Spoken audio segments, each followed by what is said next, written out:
अनुसूचित जाती चं आरक्षण जे आहे त्याचं उपवर्गीकरण करावं अशी मागणी घेऊन आता लाँग मार्च काढण्याच्या उद्देशानं एक बैठक बोलवण्यात आलेली आहे. राहुरी येथे ही बैठक संपन्न होते. सचिनजी साठे जे आहेत ते नेतृत्व करत आहेत. उपवर्गीकरण का हवं आहे आणि कशा पद्धतीने बघताय? कारण एकीकडं दलित समाज जो आहे तो रस्त्यावर उतरतोय आणि उपवर्गीकरण नको आहे असं म्हणताय, तर तुमचं म्हणणं आहे की उपवर्गीकरण झालं पाहिजे? उपवर्गीकरण ही अत्यंत महत्त्वाची बाब आहे.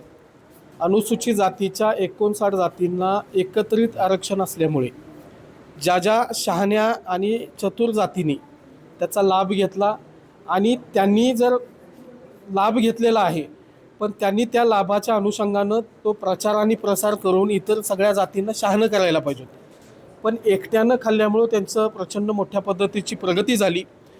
पण यासाठी या महाराष्ट्रामध्ये गेल्या 40-50 वर्षापासून वेगवेगळ्या मागणीच्या माध्यमातून कोणी 8% आरक्षण मागितलं, कोणी 5% मागितलं.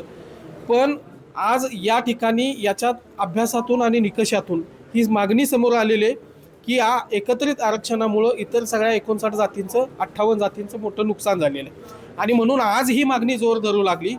1 ऑगस्ट 2024ला माननीय सुप्रीम कोर्टाने हा आदेश दिलेला आहे की त्या राज्यांना उपवर्गीकरणाचा अधिकार आहे. आणि त्याचा आधार घेऊन तेलंगणामध्ये, काल कर्नाटकमध्ये मागच्या महिन्यात झाले, तेलंगणा, मध्य प्रदेशमध्ये, हरियाणामध्ये आणि पंजाबमध्ये, तामिळनाडूमध्ये या उपवर्गीकरण लागू झालेलं आहे. प्रगत जात आणि अप्रगत जात अशा पद्धतीचं त्या ठिकाणी डिवायडेशन करून त्या शासनाने न्याय देण्याची भूमिका घेतलेली आहे. महाराष्ट्रात सुद्धा त्या पद्धतीची पावलं इथल्या गव्हर्नमेंटची आहेत आणि त्यासाठी त्यांनी बदल समितीची स्थापना केलेली आहे. बदल समितीनं महाराष्ट्रभर अभ्यास केलेला आहे. तो सगळा अभ्यासाचा अहवाल माननीय मुख्यमंत्र्यांनी स्वीकारलेला आहे आणि मला असा अंदाज वाटतोय की ते तात्काळ लागू होणार आहे. पण तरीसुद्धा आम्ही आंदोलन का करतोय? आम्ही आंदोलन यासाठी करतोय की शाहू फुले आंबेडकर यांचं नाव घेत समतेचं आणि बंधुत्वाचं भाषा करणारे लोक या मातंग समाजाच्या आरक्षणाच्या विरोधामध्ये भूमिका घेत आहेत आणि हे अत्यंत दुर्दैवी आहे, वाईट आहे. आणि म्हणून या कुठल्याही विकृत आणि विरोधी दबावाला शासनानं बळी पडू नये यासाठी शासनाच्या सोबत असलेल्याचा किंवा आम्ही या मागणीचे समर्थक आहोत यासाठीचा आमचा प्रचंड मोठा मोर्चा पुण्याहून 17 जूनला मुंबईच्या 24 जूनच्या पावसाळी अधिवेशनाच्या अनुषंगाने धडकणार आहे.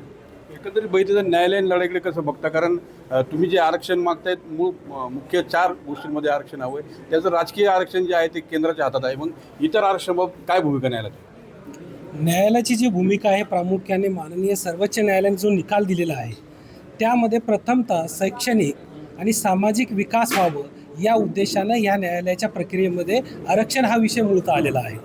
मूळतः आरक्षण जे बघितलं आपण तो राजकीय आरक्षण आणि शैक्षणिक आणि नोकरीतील आरक्षण अशा 2 भागामध्ये आरक्षणाची विभागणी झालेली आहे. सर्वोच्च न्यायालयाचा निर्णय जो दिलेला आहे तो केवळ शैक्षणिक आणि नोकरीतील आरक्षणाच्या संदर्भातला हा निर्णय आहे. परंतु यापूर्वी जर नीटपणे आपण लक्षात घेतलं, राजकीय आरक्षणावर सुद्धा काही घडामोडी जे झालेले आहेत ते तुम्ही प्रामुख्याने लक्षात घेतलं तर 1950 नंतर 1960ची पहिल्यांदा जनगणना जेव्हा झाली तेव्हा महाराष्ट्रातला, हा देशात कुठेही घडलेलं नाही पण महाराष्ट्रात असं घडलेलं आहे, बाबासाहेबांच्या धर्मांतरानंतर 1961ची जेव्हा जनगणना झाली त्यावेळेस महाराष्ट्राचे 264 विधानसभाचे सीट होते, त्यापैकी राखीव सीट हे 33 होते अनुसूचित जातीसाठी आणि लोकसभेसाठी 6 होते. तर ह्या लोकसभेचे 6 सीट डिरिझर्व होऊन ते 3 राहिले आणि विधानसभेचे 33 सीट डिरिझर्व होऊन 18 राहिले आणि ते 18 सीट आजपर्यंत म्हणजेच 2004-05च्या डिलिमिटेशन कायद्याअंतर्गत पहिल्यांदा निवडणुका जे 2009च्या झाले त्यामध्ये ते वाढून 29 झाले आणि लोकसभेच्या 6 झाले. ह्या राजकीय आरक्षणाचा सुद्धा देशामध्ये, महाराष्ट्रामध्ये सगळ्यात मोठं नुकसान झालेलं आहे. त्याचं कारण असं आहे, भारताचा जो कायदा आहे शेड्यूल कास्ट ॲक्ट 1950 आणि शेड्यूल कास्ट ॲक्टमध्ये अमेंडमेंट झालेलं आहे ते 1956ला, त्यामध्ये हिंदू धर्माव्यतिरिक्त शीख धर्मीयांना त्या आरक्षणाचा लाभ मिळायला सुरुवात झालेला आहे ते अमेंडमेंट झाल्यानंतर. पण महाराष्ट्रामध्ये दुर्दैवानं तो अमेंडमेंट होऊन बौद्ध धर्मीयांना आरक्षण 1990च्या अमेंडमेंट कायद्याप्रमाणे झालेलं आहे. त्यापूर्वी राजकीय आरक्षण जे गेलेलं आहे ते सबंध दलितांचं गेलेलं आहे. त्या सबंध दलितांमध्ये जवळपास 59 जाती आहेत. त्या 59 जातीपैकी 58 जातीचं ते नुकसान झालेलं आहे. तो बॅकलॉग कसा भरून निघणार आहे? आज जे लोक असंविधानिक म्हणतात, त्या असंविधानिक म्हणणाऱ्या लोकांना हे संविधानिक आरक्षण जेव्हा रद्द झालं, का आवाज उठवला गेला नाही? जेव्हा उपवर्गीकरणाचा कायदा पंजाबमध्ये 1975ला लागू झाला, तर महाराष्ट्रामध्ये 2026मध्ये आंदोलन करावं लागतं. हेच संविधान मानणाऱ्या मानवतावादी नेत्यांचं, सामाजिक समतेची भाषा करणाऱ्या नेत्यांचं, हे दलित नेत्यांचं, या आरक्षणवादी नेत्यांचं हे खरं तर अपयश आहे.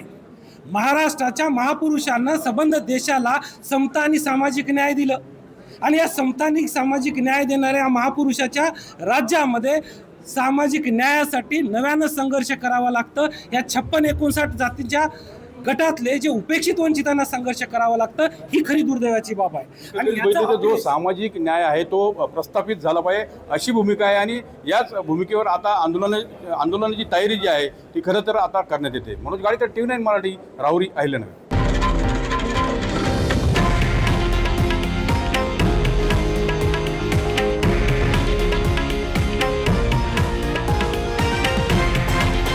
हे आहे देशातील नंबर 1 न्यूज नेटवर्क आणि आपण पाहत आहात TV9 मराठी, एकमेव.